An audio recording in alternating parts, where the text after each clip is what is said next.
Okay,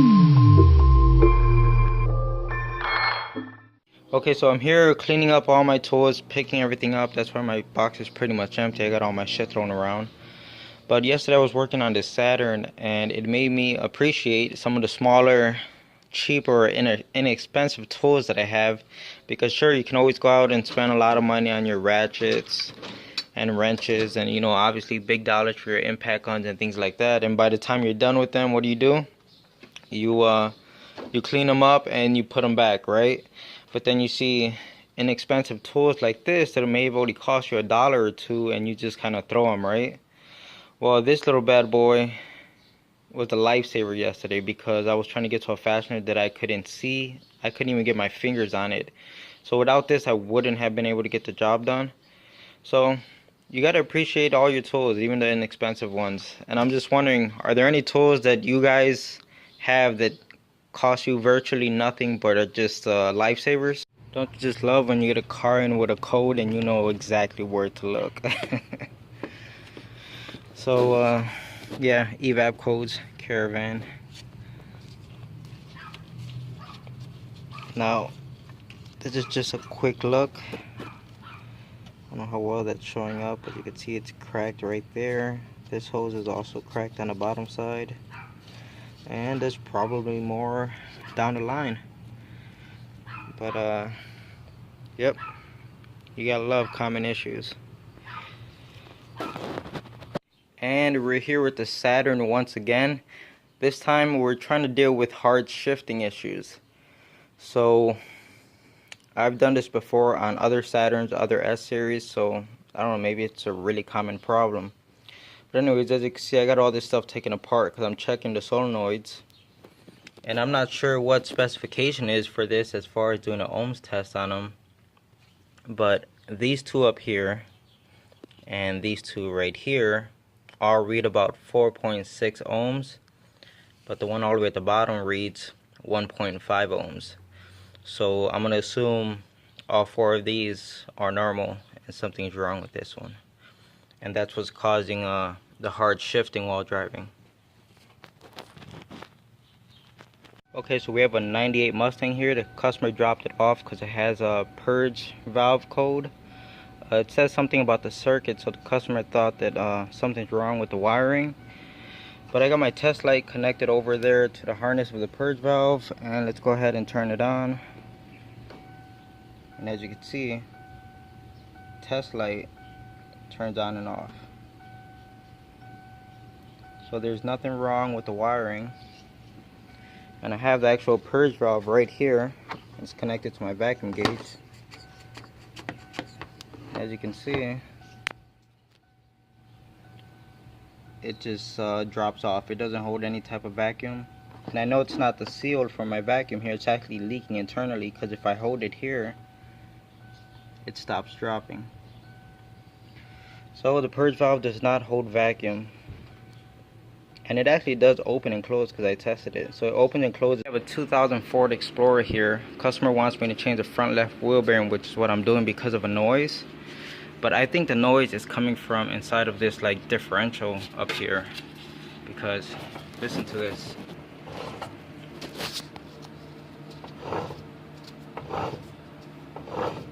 Now this car is a funny case because the front end is actually disconnected from the all-wheel drive system. Someone took off the shaft that's going to the transfer case. So essentially the front end doesn't do any driving at all or pulling at all.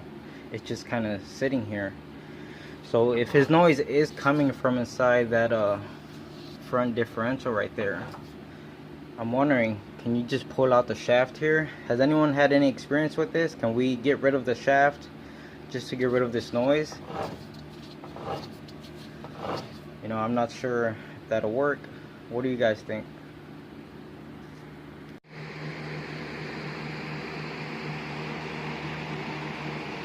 Yep. You're having fun when you got to pull out the ratcheting strap to kind of tilt the engine forward just so you could get the alternator out.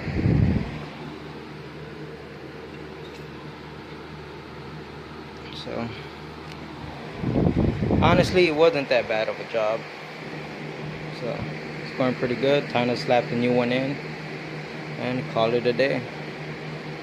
And we're all set. This thing is up and running and we're charging once again.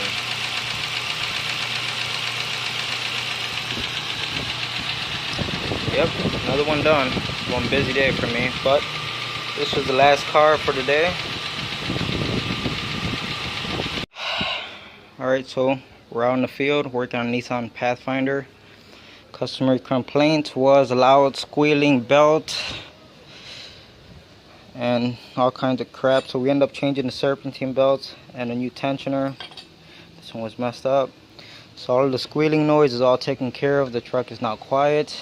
Another problem the customer had was a few days ago, intermittent stalling while driving and then long cranking times.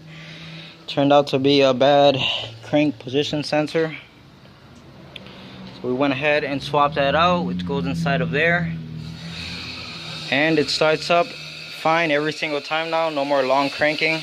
Man, it's definitely it's one thing to work on a car, but then to work on a car while you have to watch a little one, it's frustrating. She's a handful. Yep.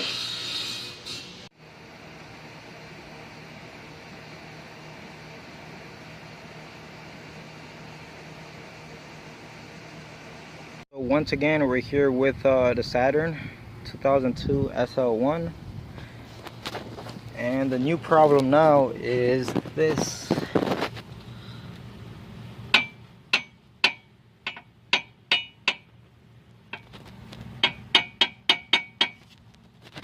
So, yep, I've already replaced the one on that side before, and it looks like this one wasn't long after.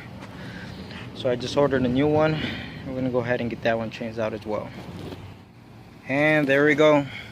Parts are off, came off pretty easy. So now it's just a waiting game. Ordered the parts online. So I'm just gonna go ahead and park the car out on the street and just wait for new parts. Okay, so here we have a Dodge Caravan. I'm not sure what year it is, maybe like a 03. Anyways, customer dropped it off so I could change this pump right here. So I went ahead and changed it pretty easy, but it's a lot easier to find all the other problems on this van. As you can see here, this bellow is torn and there's a lot of liquid inside of here. Now I don't know if that's rainwater or if it's coming out the rack and pinion, but whatever, it's still a problem. The CV boot torn, the brakes, well, you could see that, and it also looked like they're missing the hardware kit. So the pad, you could just kind of move them up and down with your hand alone. The bump stop for the strut is completely destroyed, and I'm just gonna assume the strut itself also needs to be replaced.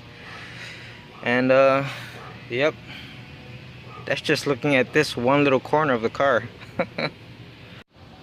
Okay, so we got a 2016, right, Chevy Cruze. I mean, this thing would not move out of its own way. It was stalling, really long crank times, and we had all kinds of codes for camshaft position sensors and crank and cam correlation issues, and it turned out to be this. So we popped this bad boy out, and look at that right there. Let me get this to focus, but so that's broken. And then when you kind of get this to rotate, let's see if I get it to rotate. I don't know how well that's picking up, but the piece that's actually broken off is jammed right there inside the solenoid. So it was physically stopping this solenoid from doing its job. That's crazy. 2016 Chevy Cruze. Here we have a 03 Altima, and here's the problem with it.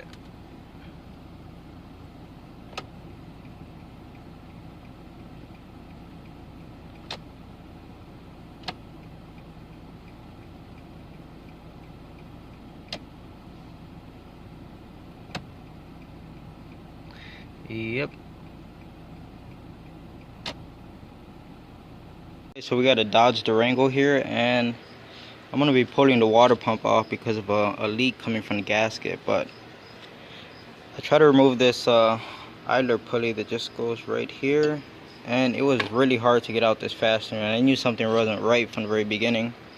So sure enough, this is what came out. It's a fastener, and as you can see, it's got a nylock nut on it, and look how it kind of pulled the threads out. Not all of them, but there is some on there, some aluminum. So I don't know what the heck happened to the original bolt, but someone just put the nut on there and then they just ran this bad boy in. So yep, you gotta deal with other people's crap.